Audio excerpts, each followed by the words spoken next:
Someone sold me out, and the worst part is that I still don't know which smile belonged to the traitor. The system that promised to protect me didn't just fail, it opened the door and stepped aside.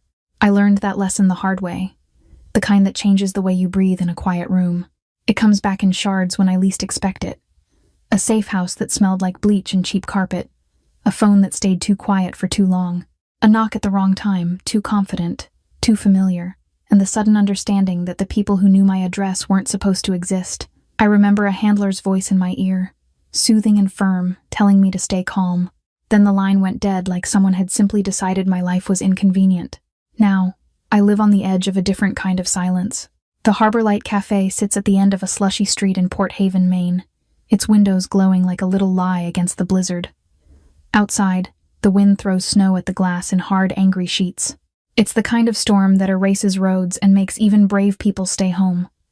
Inside, the heat fights to keep up, the old vents clanking like they're arguing with the cold. Coffee hangs in the air, dark and comforting, and for a few seconds I can pretend warmth is the same thing as safety. I wipe the counter again, even though it's already clean. My hands need something to do.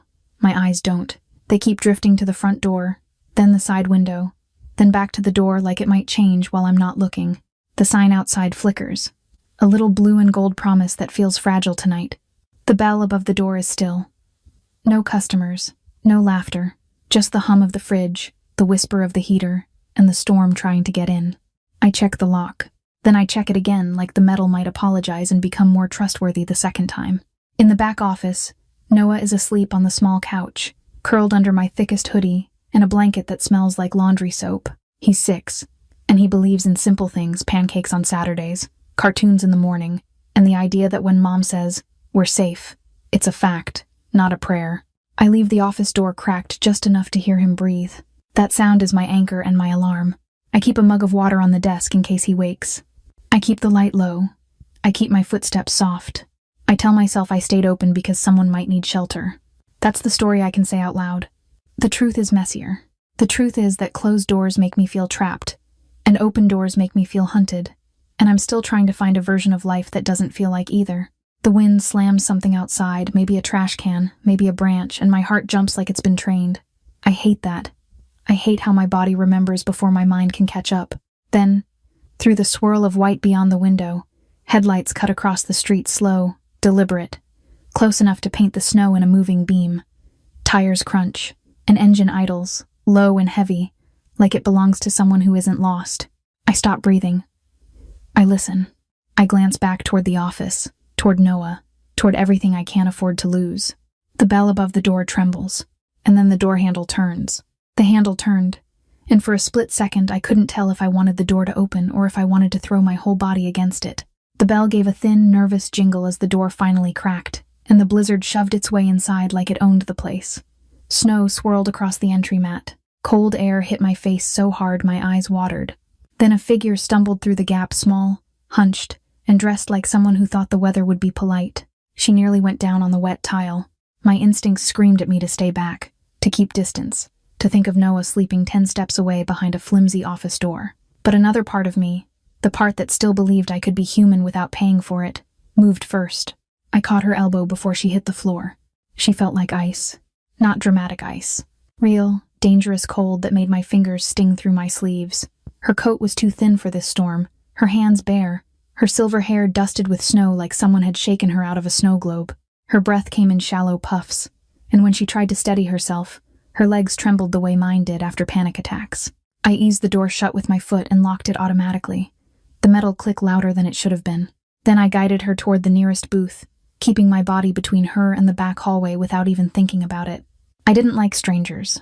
I didn't like surprises. And I definitely didn't like them arriving with the storm at their back. Still, she was an elderly woman in a blizzard, and I couldn't let her freeze on my floor. I moved like I'd done this before because I had, just not in places people were supposed to see. I grabbed the emergency blanket from under the counter, the shiny, crinkly one I'd kept for winter power outages. I wrapped it around her shoulders, tucking it tight the way I used to tuck Noah in when he was smaller and nightmares came in waves. Her skin was pale, lips tinged just enough to make me worry, and her fingers looked stiff. I didn't say the scary word out loud. I just reached for her hands and checked gently, watching for her reaction, looking for that numb, waxy look that meant trouble. She flinched when warmth touched her, which was a good sign. I set a mug under the hot water spout and made chamomile tea because it was the fastest thing that wouldn't shock her system. I added honey, not because I thought she cared, but because older bodies need comfort as much as they need heat. Then I slid the mug to her slowly, letting her take it at her own pace. As she cupped it, her hands didn't just cling to warmth. They steadied around it, like she was taking control back. That's when I noticed her eyes. Amber, clear, alert. They weren't the eyes of someone drifting or confused. They tracked the room the way mine did. Windows, exits, counter, the angle to the back hallway. She took in the security camera above the register without looking directly at it. She noted the coat hooks by the door. She watched me, but not like a helpless person watches a rescuer. More like someone sizing up the space and calculating what could go wrong. That should have set off every alarm I had. Instead, I told myself the cold was making me paranoid. The cold and my past, which always came calling when the world got too quiet. I brought her a bowl of chicken soup, the kind I kept ready for nights when the weather scared tourists off the road. Steam rose between us, softening the hard lines in her face. She ate carefully, but with the kind of appreciation that felt practiced, like she'd been raised to notice effort. When she finally gathered enough breath to speak, she gave me her name in a way that sounded rehearsed but not fake. Rose Moretti. The name hit something in my mind like a faint bell, distant and familiar. Not a memory I could grab. More like an echo from a headline I'd skimmed years ago and forced myself to forget. I didn't let my face change. I didn't let my hands show anything except steadiness. She apologized for the trouble in that careful, old-world way, like manners were a shield. She told me she'd been dropped off at the wrong place, that she'd been trying to reach her grandson's house, and that the storm had turned the town into a maze. Her frustration wasn't dramatic. It was contained, clipped, the kind of irritation that came from being used to things going her way. She dug into her purse and produced a slip of paper so neat it looked like it belonged in a safe, not a handbag. The address wasn't local. It wasn't casual. Seabrook Cliff Estates, a name I'd only heard in passing, something people in Port Haven whispered about like it was a separate country perched above the ocean, all iron gates and private drives. That's when the name Moretti pressed harder against my thoughts. Wealth, power, a world that didn't get lost by accident. Rose tried calling her grandson. I watched her dial with fingers that had stopped shaking, her posture straightening with each ring.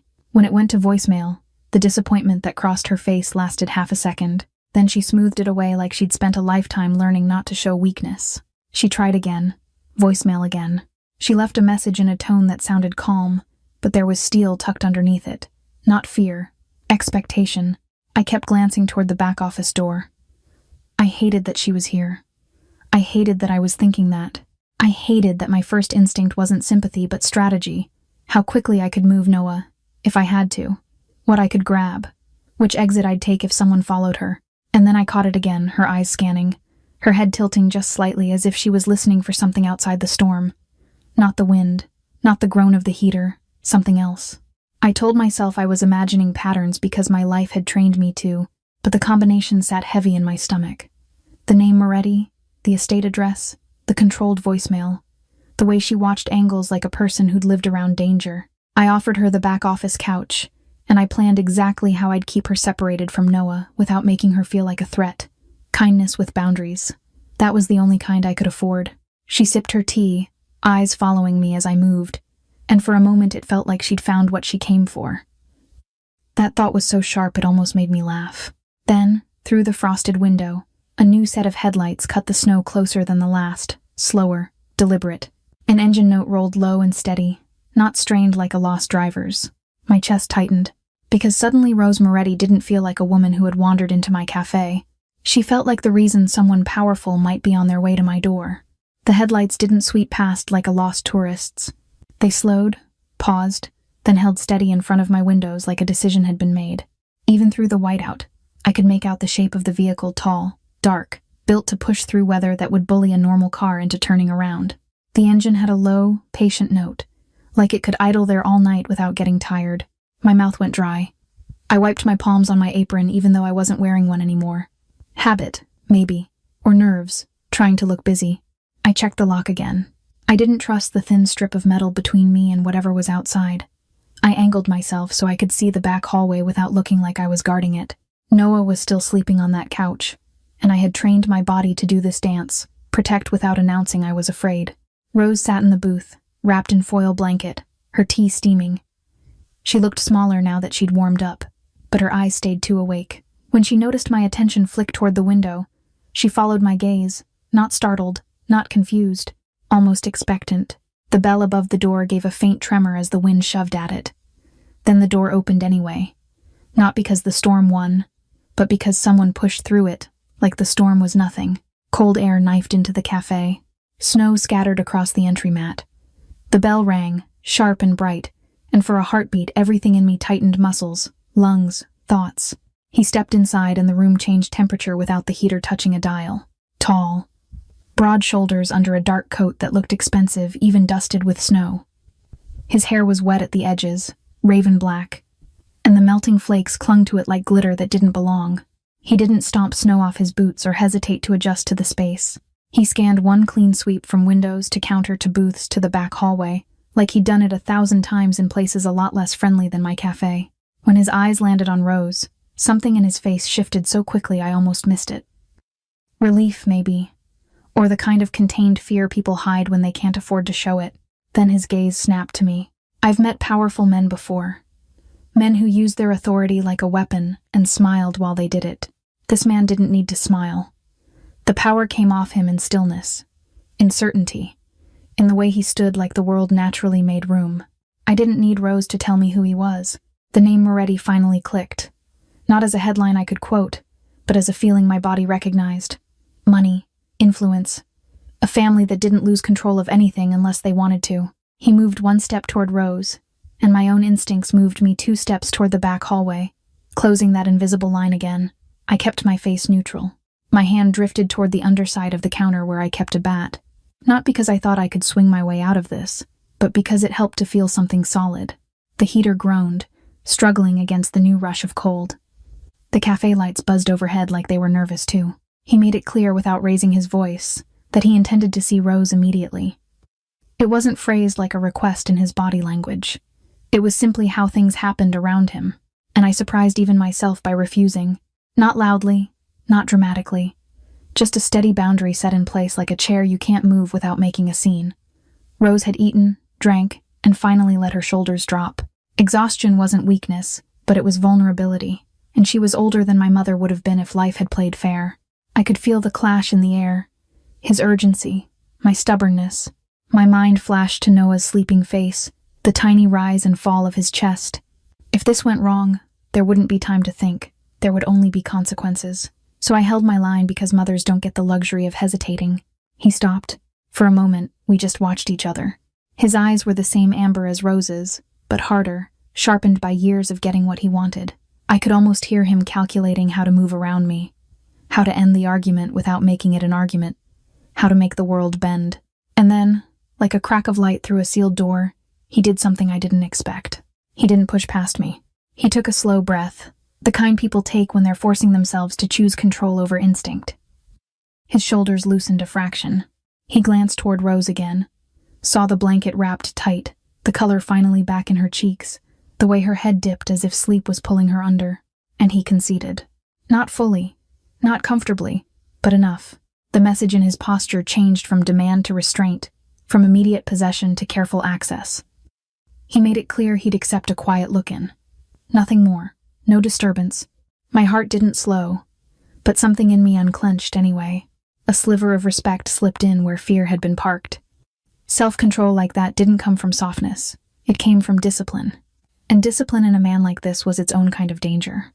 I guided him toward the back office with measured steps, listening for Noah's breathing as I approached the door. I kept my body between Luca Moretti and the couch inside, not because I thought he wanted to harm a child, but because I didn't know what he wanted at all. I opened the door just enough to show Rose's makeshift bed in the corner of my office area. Blankets piled, her purse tucked close. She slept with her hands folded like someone who'd spent her life holding herself together. Luca stood there in the narrow gap, watching her. The hard lines in his face softened in a way that felt private, almost sacred. Then he stepped back, silently honoring the boundary I'd set. When we returned to the main room, the storm roared outside like it was proud of itself. We were trapped in here together by nature, and maybe by something else I didn't understand yet. I moved to the coffee machine because my hands needed a job and my mind needed a reason to keep breathing. I poured 2 mugs, set one down across from the booth, and felt the weight of the risk I'd just taken. I had let a dangerous man share my space, and if he'd come this fast for Rose Moretti, I needed to know what kind of world had just found my door. The cafe felt smaller after he walked back into it, like the walls had shifted a few inches inward just to hold the pressure. The storm kept throwing itself at the windows, and the neon Harborlight sign hummed like a tired insect above the door. Wet snow pooled by Luca's boots in a dark crescent, melting into the floor the way trouble always did. Quiet at first, then spreading. I set the coffee down across from him because my hands needed a task and my mind needed something normal to cling to. The smell hit me first, bitter and warm, the closest thing to comfort I could offer without making promises I couldn't keep. I didn't ask if he wanted it. I simply left it there like a small truce on a tabletop. He didn't sit like a man who was relaxing. He sat like a man who was waiting for the next thing to break. I watched his hands without meaning to. Clean nails. No fidgeting. The kind of stillness that usually comes from years of forcing your body to obey you. I had seen that discipline before in courtrooms and conference rooms, in men who believed they could control outcomes if they controlled themselves. It wasn't kindness. It was containment. And still, there had been that moment at the office door. That half-second when he saw Rose asleep and chose restraint over force. It clung to my thoughts like a loose thread. It didn't make him safe. It made him complicated. I kept the back hallway in the corner of my eye. I listened for Noah's soft breathing, even though the heater clanked and the wind roared. I pictured his little sneakers by the couch, his cheeks flushed from sleep. My body was here at the booth, but part of me stayed posted in front of that office door like a guard dog that never got to rest. Luca's gaze moved around the cafe again, slower this time. Not hunting. Assessing. He noticed the camera over the register. He noticed the second lock I'd installed on the back exit. He noticed the bat handle barely visible beneath the counter when I shifted. It wasn't hard to imagine he noticed the way my shoulders stayed squared, even when my pulse wanted to sprint. The strangest thing was that he didn't seem surprised by my backbone. He seemed interested by it, like it was a fact he had to account for. I should have been shrinking. That's what people did around men like him. That's what I'd done when I was younger and believed compliance could buy safety. But motherhood does something permanent to you. It rewires your fear into focus. It turns your pride into a tool. If I couldn't protect myself, I could still protect my son by refusing to be pushed. The storm rattled the window frame, and I flinched before I could stop it. Luca didn't. He simply inhaled slow and steady. And I realized he was doing it on purpose, like he'd learned long ago that panic makes you sloppy. My eyes flicked toward the office door again. At the same time, his did too. That synchronized glance made my skin prickle, because it wasn't just instinct. It was awareness. Like he knew there was someone back there without me saying it. Like he'd already clocked the shape of my life in the way I moved, the way I guarded, the way I kept my voice low and my movements contained. In the brief lull between gusts, the cafe felt almost peaceful. Then faintly, I heard Rose shift in the back fabric rustling. A soft exhale, the smallest sound that still made my heart jump. I moved before I thought, stepping away from the booth, checking the hallway with a quiet urgency. Luca rose too, not crowding me, but ready in a way that felt trained. Rose didn't fully wake, not the way someone does when they're alert and present. She drifted at the edge of it, eyes half open, face pinched with something that wasn't just cold or exhaustion. Regret, maybe, or longing, the kind of emotion you carry for years and still can't put down. I watched Luca's expression as he looked at her. The hard lines eased again, like his face remembered a version of himself he didn't show in public. Rose's gaze found him, and even half asleep she seemed to search his features as if counting the years she'd missed. Whatever history sat between them, it was heavy enough to tilt the air in the room. When Rose's breathing steadied again and her eyes closed, Luca didn't linger. He stepped back the same careful way he had before, like he was choosing to let her rest even if it cost him. Back at the booth, my suspicion kept tapping at the inside of my skull. He'd arrived too fast. That wasn't luck. That was a system. I pictured cameras on estate gates, a phone that pinged the moment Rose's location changed, a security feed watched by someone who didn't sleep, the kind of life where you don't wait for news, you track it. And if that was true, then Rose's getting lost wasn't just strange. It was impossible, or intentional. The idea sat in my stomach like a stone. And then, through the storm, another sound threaded in tires crunching slow on packed snow. closer than the last vehicle, followed by the muted thump of a door shutting outside. Headlights swept across the window in a clean, practiced arc. Luca's attention snapped to the glass, and the shift in his posture told me everything. This wasn't a random passerby. This was his world arriving, and if the people stepping out of that car knew how to recognize faces the way he did, then my fragile little life, my name, my past, my son sleeping in the back might be about to get exposed the second that bell rang again. The second set of headlights didn't wander. It slid into place beside Luca's SUV like it belonged there, cutting a clean shape into the storm. Tires crunched, slow and deliberate, the sound muffled by snow but still sharp enough to feel like a warning. For a second, I watched the beams smear across my window and thought of how easy it was to be found when someone decided to look for you with purpose. The bell above the door rang again, bright and metallic, and the cafe's warmth instantly felt thinner. A man stepped inside with the kind of posture you don't learn in small towns. He didn't shake snow off his coat. He didn't look for a menu. He didn't even glance at the neon sign humming above the door.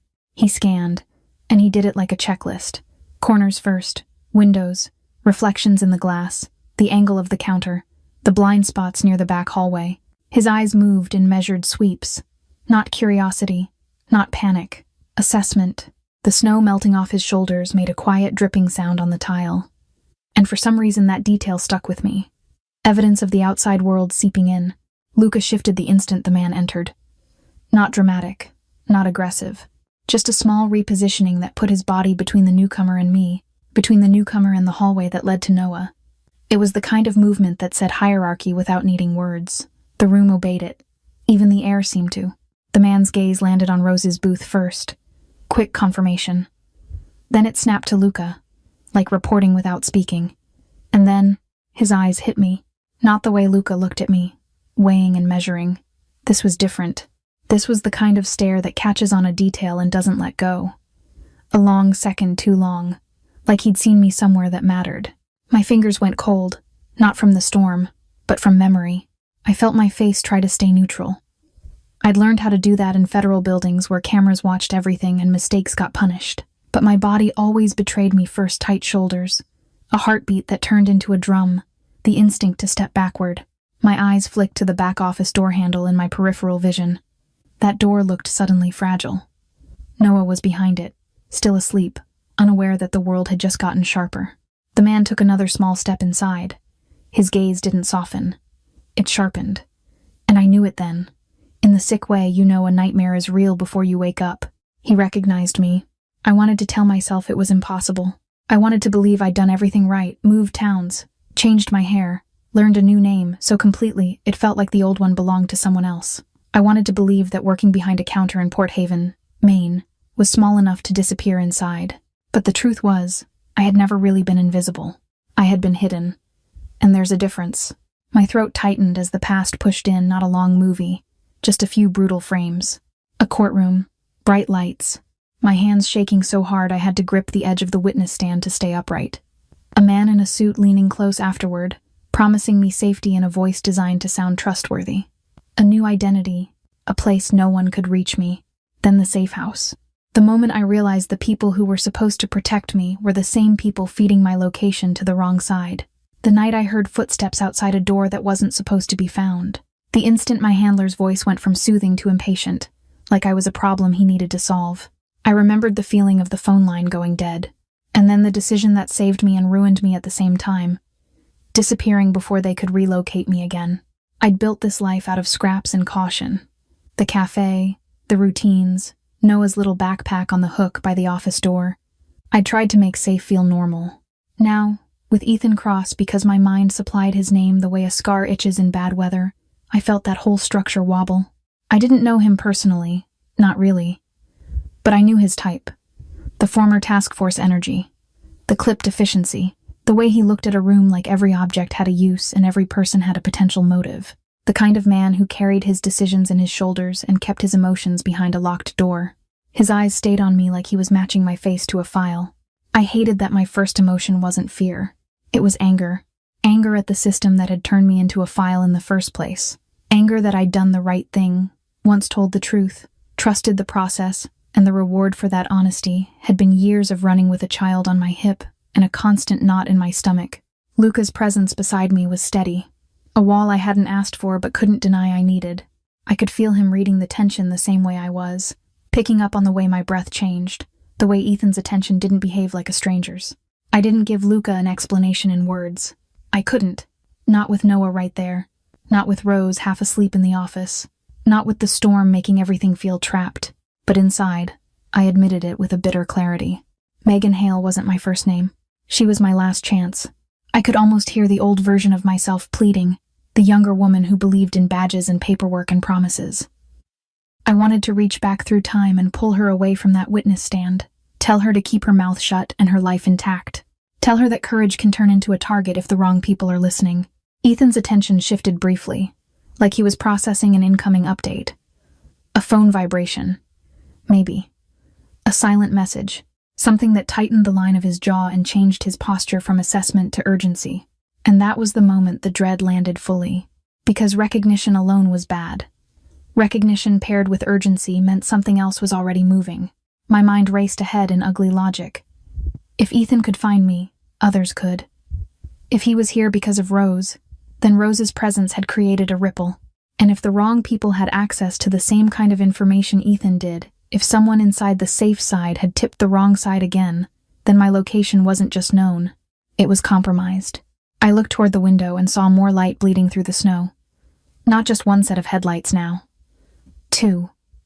Maybe 3. Spaced out, moving slow. Like they weren't rushing but searching.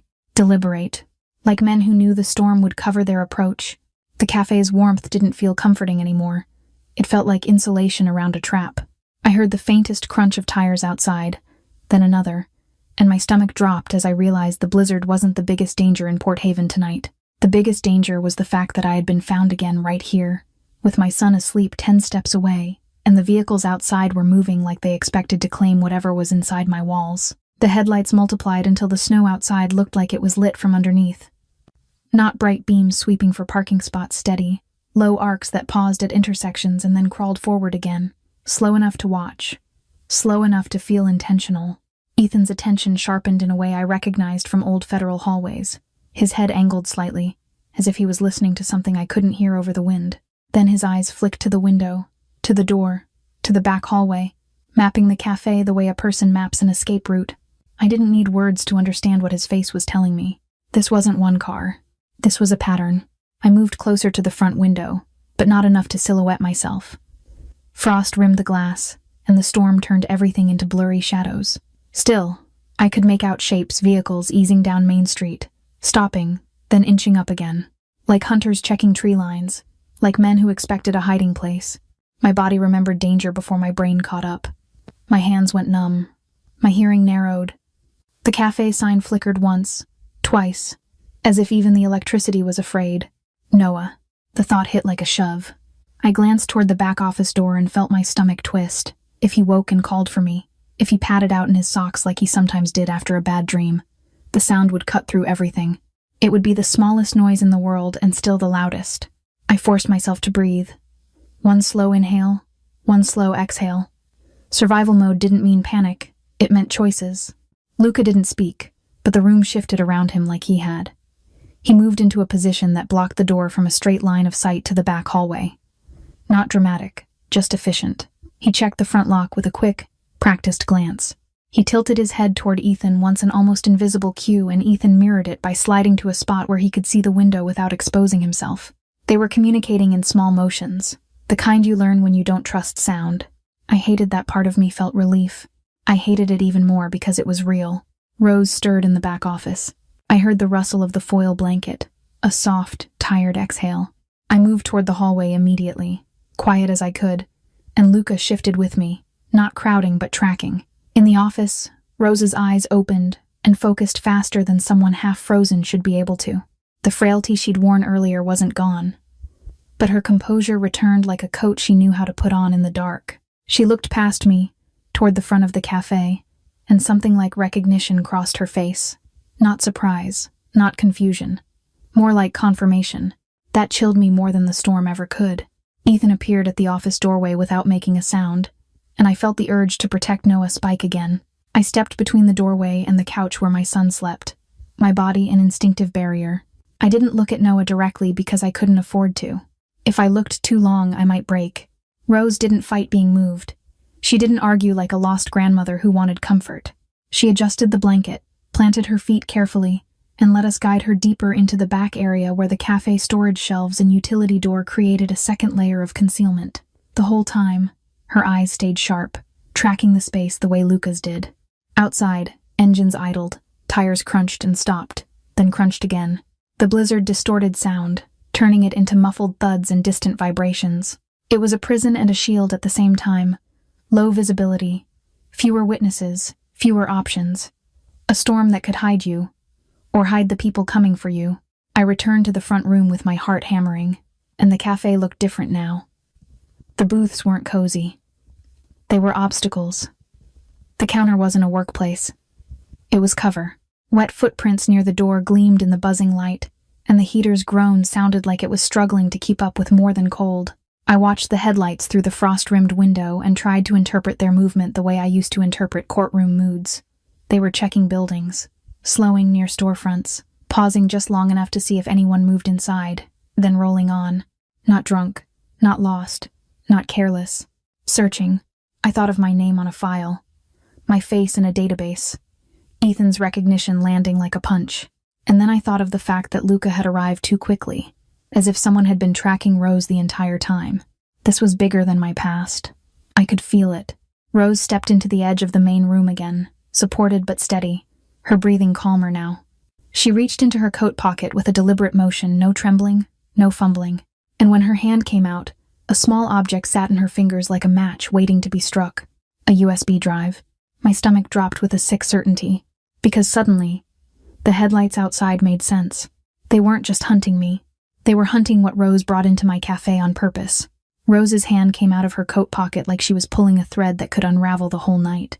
The object was small enough to disappear in her palm, but the second I saw the shape of it, black plastic, metal tongue, the faint shine of something handled too many times, I felt the air change. A USB drive. It looked almost warm, like it had been living against her skin for hours, guarded by body heat and stubbornness.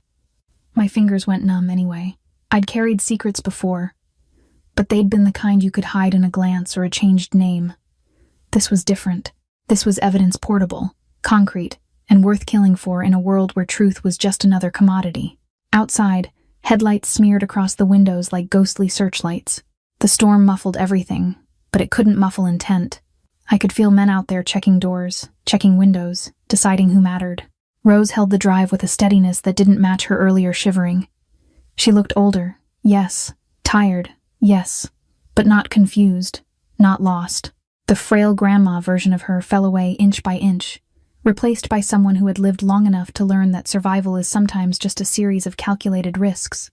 I wanted to believe she'd simply wandered into my cafe by chance. I wanted that so badly it made my throat ache. But the address to Seabrook Cliff Estates, the too neat paper, the calm voicemail, Luca arriving like he'd been pulled by a string, all of it snapped into place around that tiny drive. Rose hadn't been wandering. She'd been delivering. And I was the mailbox. I watched Luca as he noticed the drive. His shoulders tightened, and his face hardened. But underneath it there was something raw. Not just anger. Something more complicated like grief and fury had been sharing space in his chest for years, and now someone had cracked the door open. He didn't lunge for it. He didn't bark orders. He simply looked at Rose like he was seeing her with new clarity and realizing what she'd done tonight. The protective instinct in him was unmistakable, the same one that had made him yield at the office door, the same one that had put him between me and the entrance without asking. But now it collided with another instinct, the hunger for justice, the need to finally fix something that had ruined his family. Rose's expression held a kind of apology, but not the helpless kind.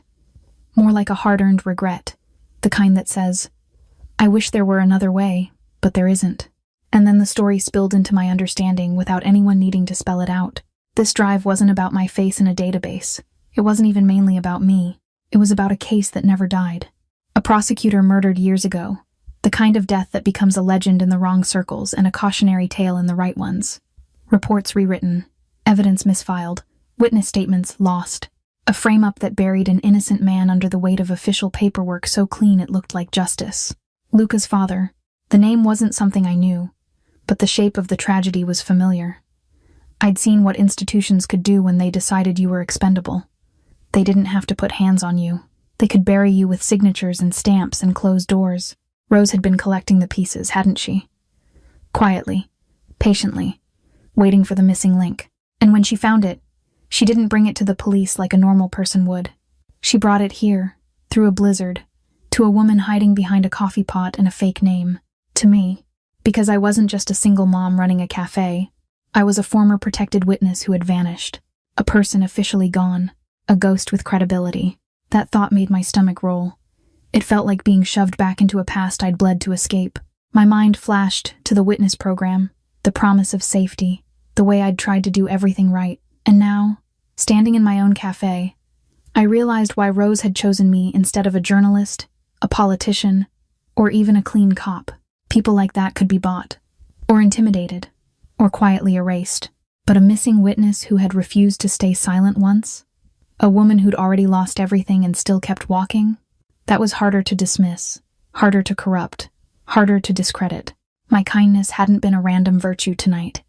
It had been the lever Rose used to open the door to this moment. The hurt hit first, hot and sharp.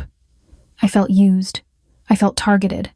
I felt sick that my son had been asleep in the back while I played host to a plan I didn't understand. My eyes flicked toward the office door again, as if I could check Noah's safety just by staring harder at it. Then anger rose underneath it, heavier than fear. Rose had taken my fragile life, my routines, my secrecy, my son's peace, and gambled with it. She had walked into my cafe knowing it would pull attention, knowing it would drag powerful people to my doorstep, knowing the storm would trap us in one place like a lid sealing shut. Luca seemed to understand that too. I could read it in the way his jaw tightened, in the way his gaze moved from Rose to me like he was measuring the cost she'd forced onto a stranger. The moral rupture was plain on his face, loyalty to blood, and the furious realization that blood had just used an innocent woman as bait. But there was something else in the truth, and it scared me in a different way. This drive didn't only threaten criminals. It threatened the system.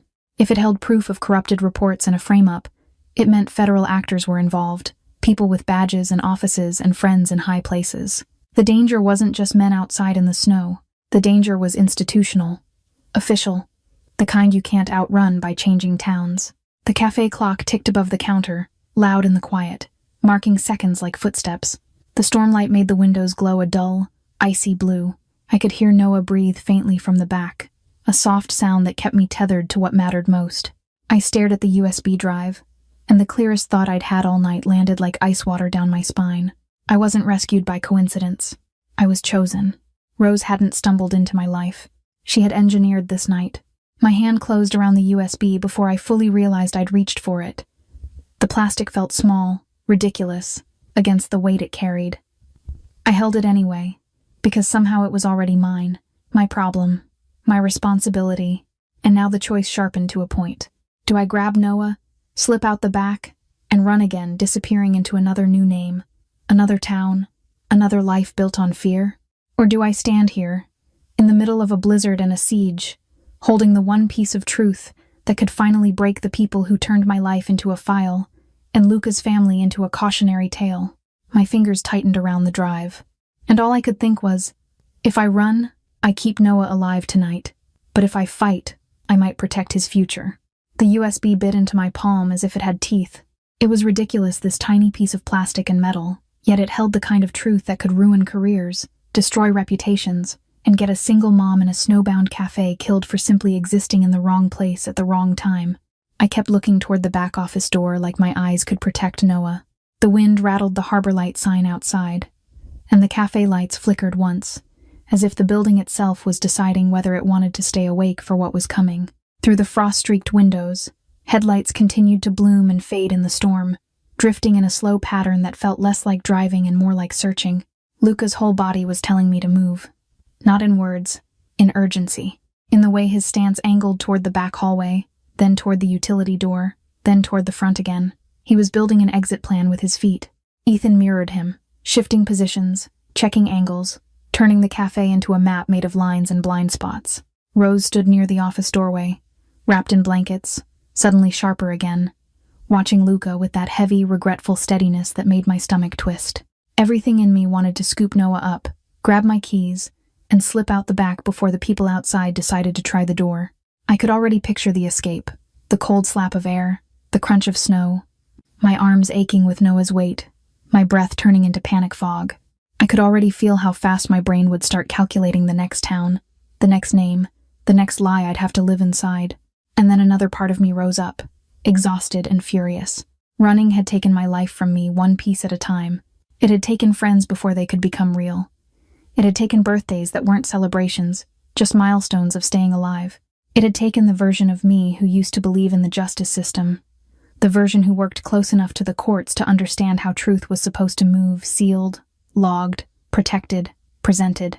I used to sit outside offices where decisions were made, close enough to hear the language of power, close enough to learn that evidence only matters if it reaches the right hands intact. Now the evidence was literally in my hand. My cafe was small, but it was the only stable thing Noah had. His drawings were taped behind the counter. His favorite corner booth had a cracked cushion he called the soft spot. His world had finally stopped shifting under his feet, and I couldn't stand the thought of ripping it away again because someone else decided I was easier to chase than to protect. I set the USB down for a second, just long enough to free my hand and reach under the counter. My fingers wrapped around the Louisville Slugger I'd kept there since my first month in Port Haven. I lifted it slowly, feeling the honest weight of it. Not a fantasy, not a promise, just a tool a scared woman keeps nearby when she knows locks don't always mean safety. I also grabbed the heavy flashlight from the shelf by the register and set it within reach, along with the fire extinguisher near the kitchen door. The objects looked almost absurd lined up like that, but the act of arranging them calmed me. It turned fear into a checklist. It gave my body something to do besides shake. I glanced toward Noah's door again and listened. No movement, no small voice, only the soft hush of his breathing, steady as a metronome. I wanted to cry from relief. I didn't. Luca watched me prepare. I could feel his attention the way you feel heat from an oven present, even when you don't look directly at it. There was a moment where his posture suggested he expected me to obey his plan, to follow him out, to trust the machine of his protection. I didn't. I stayed planted behind the counter, bat in hand, USB tucked back into my palm. My shoulders felt too tight. My throat felt raw. But I held the boundary anyway, the same way I had when he first demanded to wake Rose. A mother's boundary isn't pride. It's policy. The tension between us wasn't romantic. It was survival. It was a negotiation made of silence and glances and the space between our bodies. I could sense his frustration controlled, contained, but I also sensed something shifting beneath it. Respect, maybe. Or the recognition that I wasn't reckless. I was choosing, and he couldn't force a choice like mine without becoming the very kind of man I already feared. He moved closer to the back hallway, guarding it without announcing he was doing it. He checked on Rose with a quick look that carried real concern. He didn't touch me, didn't crowd me, didn't try to take the USB from my hand like I was just another piece on his board. That restraint mattered. It made the chemistry between us feel earned in the only way I trusted. Not sweetness, not charm, just mutual recognition under pressure. Outside, the slow search pattern changed. The headlights stopped drifting and held. One set turned toward the cafe window and stayed there. Beams flattened by snowlight, steady and patient. Then the crunch of boots reached my ears through the wind closer, more deliberate. A shadow moved past the glass, tall and confident, lingering near the entrance like someone deciding how to introduce himself. The bell above the door trembled slightly. Not from wind this time, but from contact. A careful knock followed measured, polite, almost absurdly civil in a blizzard and a siege. My grip tightened until the USB edges pressed hard into my skin. The storm wasn't the main threat anymore. The threat was learning how people like this start. Diplomacy first, teeth second. And I was done being small. The knock came again, careful, almost courteous, then stopped. Whoever was outside wasn't trying to break in. He was letting us feel the choice. Let us believe we still had one. The door handle turned slowly, tested with a kind of patience that made my skin crawl. A pause. Then the bell rang as the door opened, like this was a normal winter evening and not a blizzard wrapped around a standoff. A gust of snow slipped in first, along with the smell of cold metal and road salt. Then polished shoes stepped onto my wet tile like the floor belonged to him. He didn't stomp. He didn't hurry. He moved with the calm of someone who expects rooms to adjust to him. Victor DeSanto looked like civility put on a tailored coat. His hair was perfectly set despite the storm. His gloves were dark leather, uncreased. He brushed a few flakes off his sleeve with a small, almost absent-minded motion, as if snow was an inconvenience and not a warning. His smile was the kind you'd trust at a charity dinner, bright, pleasant, practiced. But his eyes didn't match it. There was an emptiness behind them that felt familiar. The same emptiness I'd seen in men who could ruin a life with paperwork or a phone call and sleep fine afterward. The neon Harborlight sign buzzed above him, flickering faintly like it was nervous. Wet snow pooled by the door, spreading into a thin slick, and Victor didn't even glance down as he stepped through it. He looked straight ahead and read the room like a menu. His attention swept past the counter, lingered on Luca, then landed briefly, precisely on me. Not recognition like Ethan's. Not surprise. Something colder. Appraisal. The USB was hidden in my fist, tucked against my palm behind the counter's edge, but I felt its shape as if it were glowing. It dug into my skin every time my fingers tightened. I kept my posture steady, bat close, my body angled so I could still see the back hallway in my peripheral vision. Noah was 10 steps away behind that door. 10 steps and an entire universe. Victor took another step in, slow enough to feel like he was giving us time to breathe. The cafe clock ticked above the register, loud in the sudden hush, marking seconds like it had no idea what it was counting down to. Luca didn't move much, but the space around him changed. He became the center of gravity without trying. His stance said that Victor hadn't walked into an unclaimed room. That was the thing about Luca, he didn't need volume. His authority was in how still he could be while everyone else recalculated. Ethan remained off to the side, watching angles, watching hands, watching the door like he expected it to open again behind Victor at any moment. Rose stayed near the back, wrapped in blankets, her eyes sharp, her face older and sadder than before, as if she'd been waiting for this exact man to walk in and prove her point. Victor's manner remained smooth as oil. He carried himself like he was here to solve a misunderstanding. Like he was doing us a favor by choosing the polite route first. I could almost hear what he wanted me to believe. That this could be simple, civilized, painless. But I knew how this worked. Politeness wasn't mercy. It was strategy. He didn't ask where the drive was outright. Not at first. He framed the moment as if we were all reasonable adults who could prevent unnecessary damage. His eyes flicked toward the windows, where headlights painted the storm in pale stripes. And I understood the unspoken message. There were people out there ready to stop pretending. Then his gaze returned to me, and I felt the trap tighten. He spoke about a small item, a harmless thing, something that had apparently changed hands. He made it sound like lost property, like returning it would restore order, like the night could rewind if I just complied. My throat tightened with disgust. He didn't need to mention Noah. He didn't need to point at the back office. The threat lived in implication, in the way he held the room with quiet confidence, in the way his smile didn't soften when his eyes did their quick, calculating drift toward the hallway and back. My body reacted before my mind fully caught up. My breathing went shallow. My ears strained for any sound from the back movement. A sleepy cough. The soft thump of small feet. Nothing. Thank God. That absence of sound became my anchor. As long as Noah stayed asleep, I still had a chance to make choices instead of responding to chaos. I shifted slightly, closer to Luca without making it look like I was seeking comfort. It wasn't romance. It was math. If Victor decided to drop the polite mask, Luca was the only reason it wouldn't turn into a slaughterhouse of panic and noise. Luca's presence was the strongest shield between my son and whatever Victor had brought to my door. Victor noticed that shift. Of course he did. His smile stayed in place, but something in his gaze sharpened, like he was measuring alliances, measuring whether intimidation would work better on me alone or on all of us together. Luca's response was almost lazy in its calm. He didn't need to posture. He simply occupied the space the way a king occupies a board. Victor might have been charming, but Luca was undeniable. The air between them felt like two weather systems colliding, one cold and polite, the other cold and absolute. That's when Victor let the real escalation slip through, wrapped in a tone that pretended it was just a practical detail.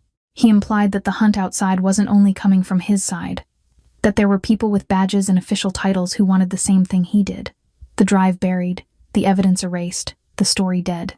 He suggested the kind of network that doesn't wear one uniform, a blend of organized power and institutional power, shaking hands in the dark. My stomach turned, because that wasn't a threat about muscle. That was a threat about reach. It meant even if we escaped the street tonight, even if the storm swallowed our tracks, this could follow us through systems, traffic cameras, databases, phone pings, routine stops that weren't routine at all. It meant my old nightmare hadn't ended because I ran. It had simply paused until someone decided to press play again. Victor's eyes stayed on me as if he could see the USB through my skin. He was waiting for the moment my courage cracked, waiting for me to trade truth for safety the way people always do when they have a child sleeping in the next room. My anger sharpened into focus. I couldn't win by refusing a loan. I couldn't win by swinging a bat at a network.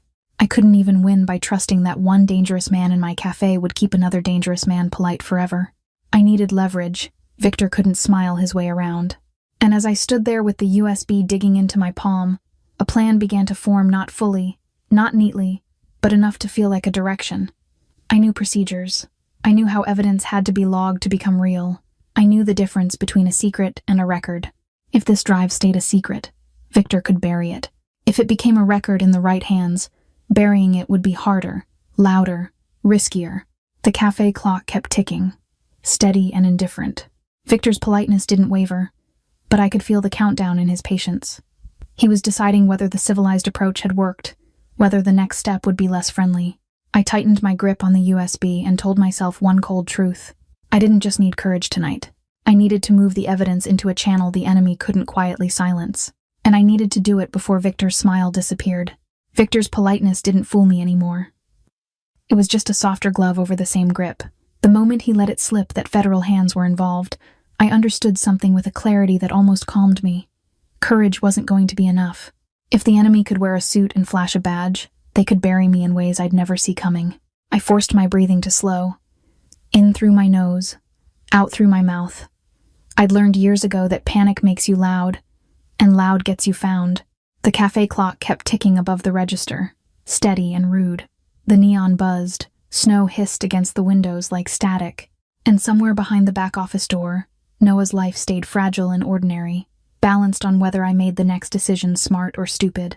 I looked down at my hand and finally admitted the simplest truth. The USB wasn't power if it stayed in my fist.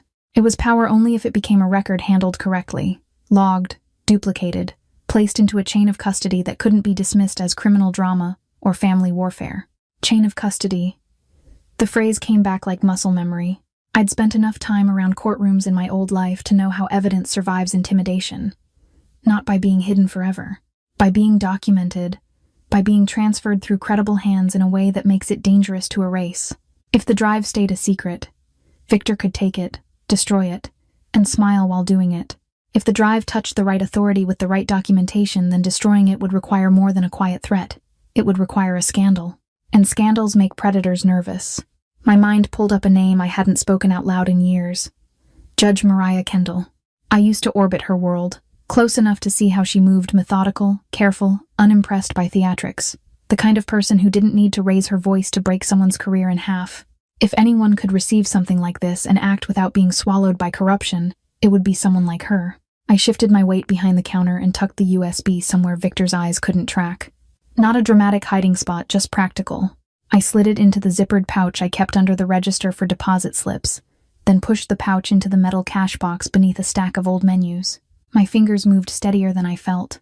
The metal edge scraped softly, and the sound made my stomach jump, even though it was barely louder than the heaters clanking. Luca noticed the movement. Of course he did. He didn't look at the pouch directly, but his attention sharpened in a way that told me he'd clocked exactly what I'd done and why. There was something unsettling about how precisely he followed my thinking. He wasn't just reacting to a situation. He was tracking me. And then I felt this uncomfortable realization that he already knew pieces of my story I hadn't given him. Not from gossip in Port Haven. Not from Rose. From somewhere deeper. From files. From a level of information that made my skin prickle. It scared me. And, against my will, it also made me think. If he knows this much, he's been careful enough to keep it from being used against me so far. That tiny spark of reluctant trust didn't feel romantic. It felt like a survival calculation. Victor's presence stayed near the entrance. Patient, poised, waiting to see if his civility would win.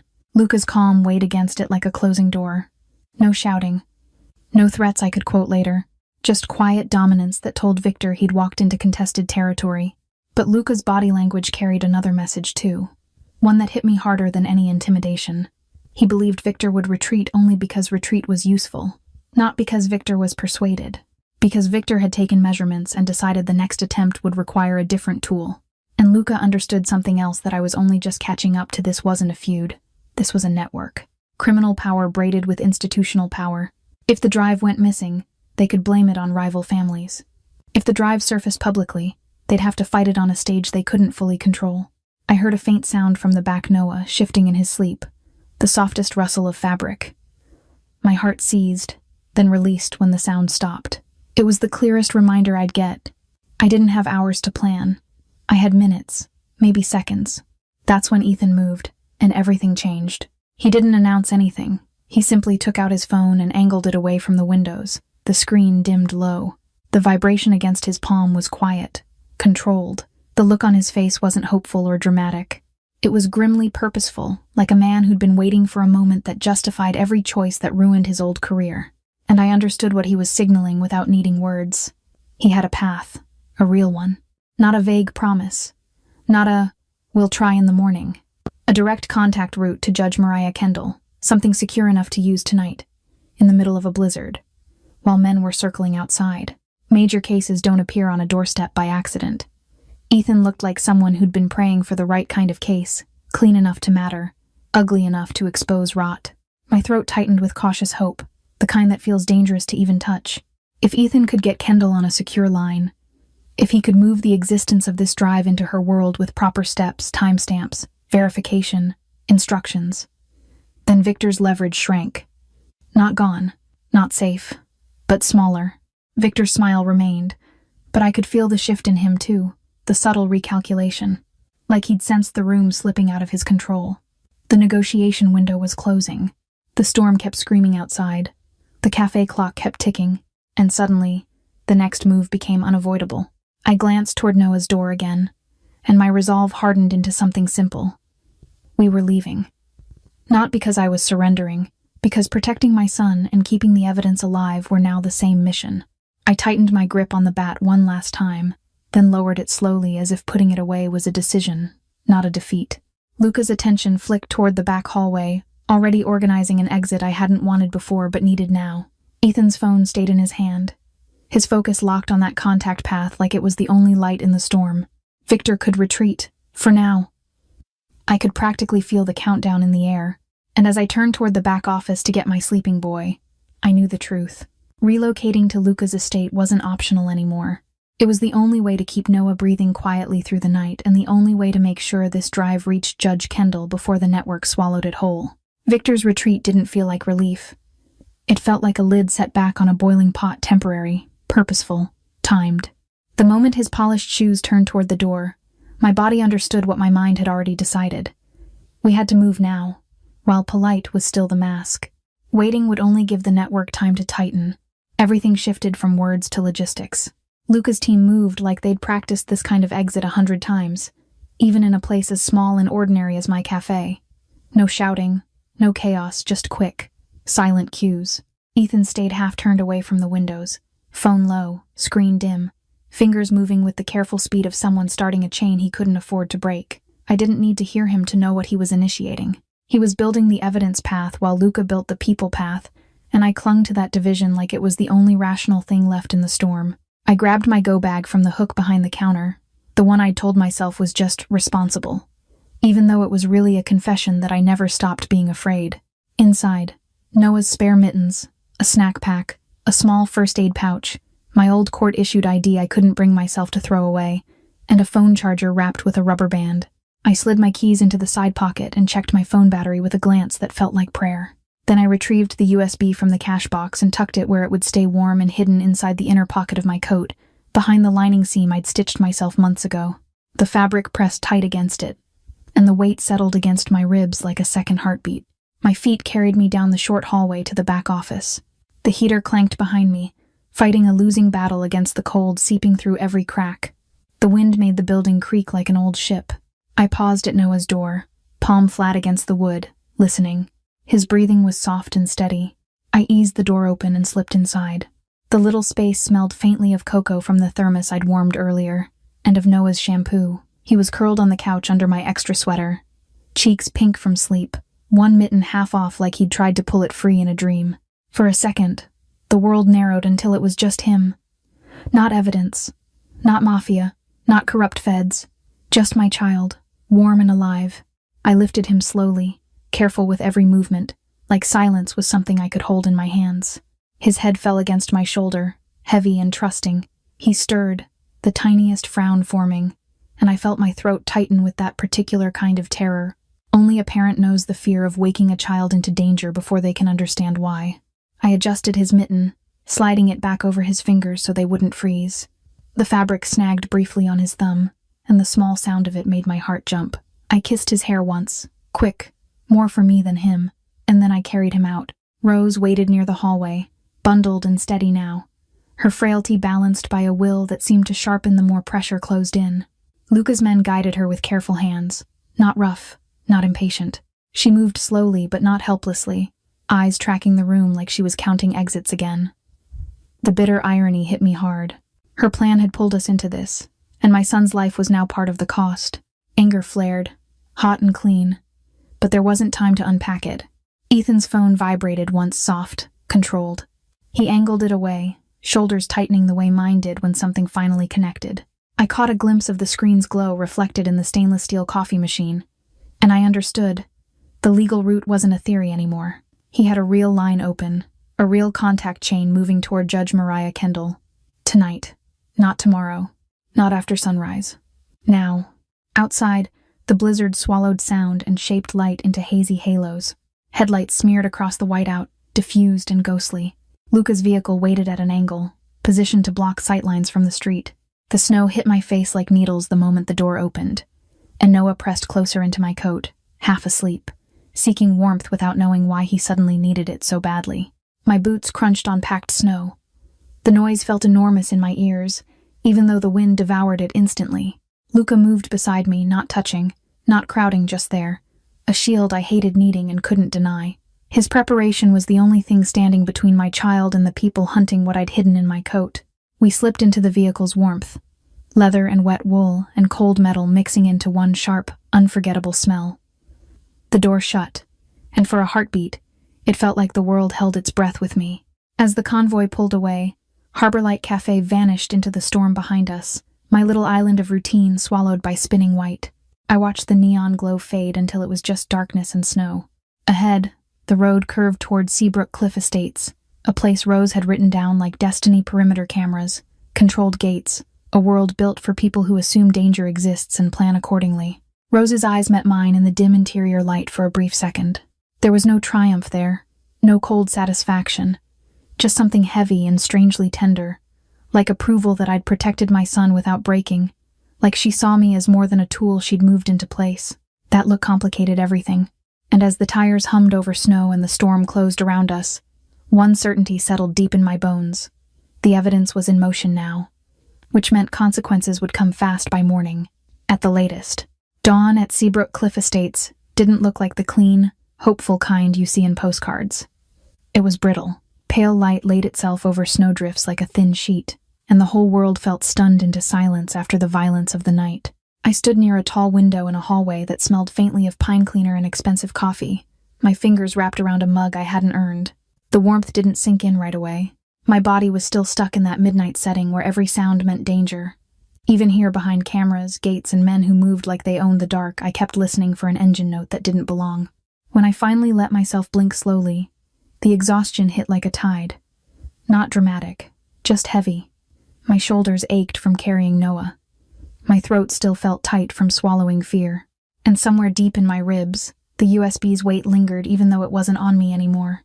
I checked on Noah first. I couldn't help it. I needed proof that the night hadn't taken something from me while I was busy being brave. He was curled in a secure guest room with thick curtains and a small nightlight shaped like a lighthouse. His cheeks were warm. His breathing made that soft, steady rhythm that used to annoy me when I was overtired, back when my life was simple enough to be annoyed.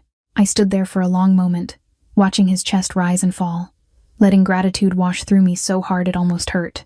I brushed his hair back gently, careful not to wake him, and felt a wave of shame for the thought that came next. If I had waited even 10 more minutes to leave the cafe, this room might be empty. Outside, the estate's driveway came alive in muted, controlled motion. Vehicles rolled in slowly, tires crunching over packed snow in a way that sounded almost polite compared to the blizzard's roar. I recognized the difference immediately. These weren't men drifting through a storm looking for a target. This was an arrival with purpose. Organized, Official. I watched from behind the glass as figures stepped out, dark coats, measured movements, radio murmurs swallowed by the cold. The whole scene felt unreal, like my mind was still trying to protect me by turning it into a movie. But then I saw one familiar shape among them, too composed, too sure of himself even in winter light. Victor de Santo.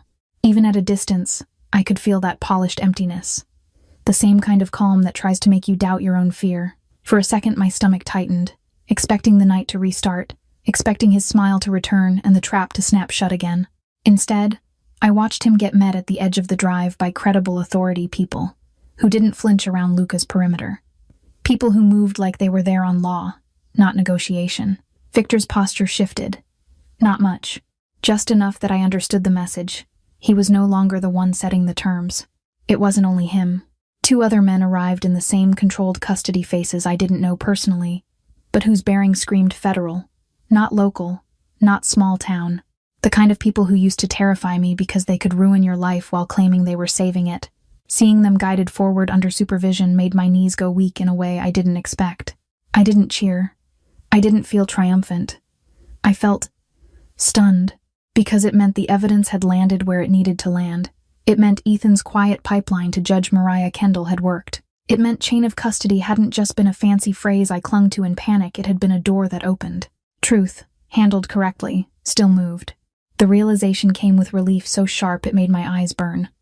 I pressed my palm to the glass and let myself breathe. Just once. A real breath. Behind me, Luca's presence was like gravity. He hadn't relaxed. Not for a second. His vigilance didn't drop with the dawn. If anything, it tightened as if arrests were only a signal flare to the people still hidden. I didn't need words to understand what his demeanor implied. Victor being taken was a first cut, not the end. If anything, it would make the deeper network furious. People who thrived on silence don't forgive the person who turns on the lights. Rose appeared down the hall, wrapped in a shawl like she was trying to hold herself together. Her face looked older in the morning. Not weak, just marked by years of carrying grief. I could feel the ghost of what she'd chased for Luca's father, the long weight of a name that needed clearing. Dawn meant she'd gotten one step closer to justice, but I couldn't forget the price she'd risked to get it. My anger still lived in me. It sat there like a stone, because Noah had been in the line of fire too. And yet, when Rose's eyes found mine, I didn't see victory. I saw something like mourning and determination braided together, as if she knew she'd crossed a line and would cross it again if it meant her son's name wasn't buried under a lie forever. The estate's radios murmured softly as people moved with clipped efficiency. Somewhere, a gate mechanism whirred. Boots crunched on snow. The world sounded like it was resetting into order, but my body didn't trust it yet. Then Ethan reappeared, and the look on his face told me something had shifted beyond just arrests. Not celebration, not relief, focus. Like a man being pulled back into purpose. I understood, through his signals and the way he carried himself, that Judge Kendall wasn't treating me as collateral anymore. There was an opening, an offer, a path where I could help identify other compromised links, other vanished witnesses, other buried cases that depended on someone credible enough to be believed and stubborn enough to keep going. The thought hit me like a new kind of fear. Stepping into the light meant visibility. Visibility meant Noah's name could become a target instead of a secret. But stepping back into hiding meant living on the run forever, teaching my son that survival is the same thing as disappearing. I looked out at the morning horizon over snow and iron gates, watching controlled custody move down the drive. The evidence was in motion. The network had been touched. And for the first time in years, my future didn't feel like a hallway with only one exit. It felt like a choice. Morning kept trying to convince me the worst was over. The sky over Seabrook Cliff was a washed-out blue, the snow on the lawn glittering like someone sprinkled salt across it. Everything looked clean and orderly, like a place built to keep chaos outside. But my body hadn't gotten the memo. My hands still felt slightly numb, even with the heat working and a warm mug in my grip. My ears kept searching for engines that weren't there. I checked on Noah again before I let myself think about anything bigger. He was awake now, sitting up in bed with his hair sticking up in the back, blinking at a world that didn't look like our little apartment above the cafe. He didn't fully understand what had happened. And that was the point. The fact that he could be confused instead of terrified felt like a win. When I stepped back into the hallway, I carried 2 versions of the future inside me at the same time. One version was small and hidden. A new name, a new town, Noah learning to pack fast and ask fewer questions. Me living with my shoulders permanently lifted, always bracing for the next knock. The other version was louder. Not reckless, just honest. Judge Mariah Kendall's involvement wasn't just a lifeline for one case. It was an opening into a clean, accountable process, one that could find people like me, people who vanished because the system failed them. The thought made my stomach twist. Helping would mean stepping into visibility. Visibility had always been the thing that nearly got me killed. I felt Luca before I saw him, like the temperature of a room changing. He wasn't in a suit now, just a dark sweater and that same controlled stillness. The kind of man who didn't waste movement. He stood near the window, watching the drive as if the morning might betray us. The quiet between us wasn't awkward. It was heavy with what we'd survived together. My cafe turning into a trap. Noah sleeping through it all. The storm swallowing sound while decisions got made in seconds. Whatever Luca was, he had shown up fast. He had held a line, and he hadn't tried to take anything from me except the risk he was willing to carry. I could feel his warning without him needing to spell it out. If I stepped into Judge Kendall's orbit, the spotlight would follow. People who hated exposure would start hunting the source of it. He wasn't trying to control me. He was reading the board like he always did, mapping consequences before they arrived. And I realized something uncomfortable. Being protected felt different when it wasn't used as a leash. Rose appeared at the end of the hall, moving slower than she had last night, but with her chin up. She watched me the way a grandmother watches a family photo, evaluating, approving, already imagining a future I hadn't agreed to. There was warmth in it, and pressure, the kind that made you want to laugh and flinch at the same time. Then Luca held out an envelope. Not dramatic, not a bribe. It looked legal, clean, prepared. The kind of paper that could move mountains if you had the right signatures. I didn't open it. I just held it, feeling the weight of possibility in my palm. This could buy distance. It could buy silence. It could buy a fresh start anywhere. But I wasn't sure I wanted a fresh start anymore. I thought about Port Haven, about Harborlight Café, my stubborn little refuge with its humming neon sign and the smell of coffee that clung to my clothes. I thought about the regulars who treated Noah like he belonged. I thought about how many times I'd told myself I'd leave soon, as if my life was always a temporary thing. I looked toward Noah's door, and something in me settled. I wasn't running again. Not in the way that erased me. Not in the way that taught my son that safety only exists when you disappear. If I took Judge Kendall's path, it would be because I chose it, because I wanted Noah to grow up believing truth is worth the risk when it's handled right. And if I went back to Port Haven, it would be to rebuild openly, with my head up, even if complicated people started showing up for coffee. I held the envelope without opening it, and made myself a promise. I would build a life that didn't require me to vanish. Then I turned toward the window, toward the road back home, and let the next chapter begin. 6 months later, Harborlight Café sounded like a different kind of storm. Not wind and rattling glass, just the steady music of morning. Cups clinking, the espresso machine sighing, someone laughing near the window, and the front door opening and closing with that familiar bell that used to make my pulse spike. Now it was just a bell again. Just a sound that meant people were coming in for warmth. The new sign out front still said Harborlight, but the paint was fresh, and the little lighthouse icon looked brighter, like it had finally been scrubbed clean. Inside, I kept the same wooden counter because it felt like home, but everything else was quietly upgraded in practical ways. A camera blinked a tiny green light above the register. The locks were solid and new. The back office door had a keypad. Not because I wanted to live like I was hiding, but because I wanted choices. I wanted control. Noah made that easy to remember. He had grown into the space like he belonged here. He did his homework at the corner table after school, legs swinging, humming to himself like the world wasn't something to fear. Sometimes he helped me restock napkins, or line up the sugar packets with serious little concentration. The best part wasn't that he was helpful. The best part was that he laughed loud, bright, unguarded. Every time it happened, something unclenched in my chest. I moved differently too. I still noticed exits. I still listened for engines when the street got quiet, but I wasn't living on the edge of panic anymore. My hands didn't shake when the bell rang. I could stand at the espresso machine and actually taste the coffee instead of swallowing it like fuel. I could look customers in the eye without wondering if they were really there for a latte. The town helped, more than I expected. Port Haven had a way of showing up without making a big speech about it. A neighbor dropped off a spare space heater, just in case. Someone offered to shovel the walkway after a late snow. People asked how Noah was doing and actually waited for the answer. Community didn't erase danger, but but it built a net under my feet. Luca became part of the routine in a way that never felt like a takeover. He didn't arrive with a crowd. Most days it was just him, quiet, steady, dressed like someone who could disappear into a room if he wanted to. He sat where he could see the door and the street, but he never made that my problem. He checked small details without making a show of it. The camera angle that needed adjusting, the delivery schedule that should vary, the way a backlight was too bright at night and turned the window into a mirror. Help that respected me enough to let me stay in charge. Ethan was around too, but softer now. Still alert, still reading the room like a map, yet he looked less haunted. He had his own work, quiet phone calls, careful steps, a life built around making sure the evidence didn't die in a drawer somewhere. Sometimes I caught him watching Noah with something like relief, as if protecting one kid helped him forgive himself for the ones he couldn't. And then there was Rose. Rose picked her favorite corner seat like she'd been born to it. She came in dressed elegantly, sometimes with a scarf that looked like it belonged in an old movie, and she held court with the regulars like the cafe was her second home. She radiated that warm, meddling energy, always observing, always nudging, always acting like the future was something you could plan with enough stubborn love. Watching her here was strange, almost funny, in a tender way. The same woman who set a terrible night in motion now fussed over whether my muffins were too dry or whether Noah's jacket was warm enough. It didn't erase what happened. It didn't change the fear I still carried for my son.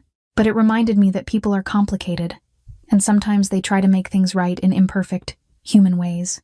The truth is, danger didn't vanish. We didn't get a fairy tale ending where the world suddenly became safe. What changed was this.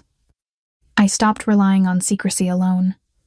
I built safety with preparation, with routines, with the right people, with a purpose that didn't depend on me disappearing. I helped where I could, when I could, because if someone had fought harder for me back then, I wouldn't have lost so many years to running.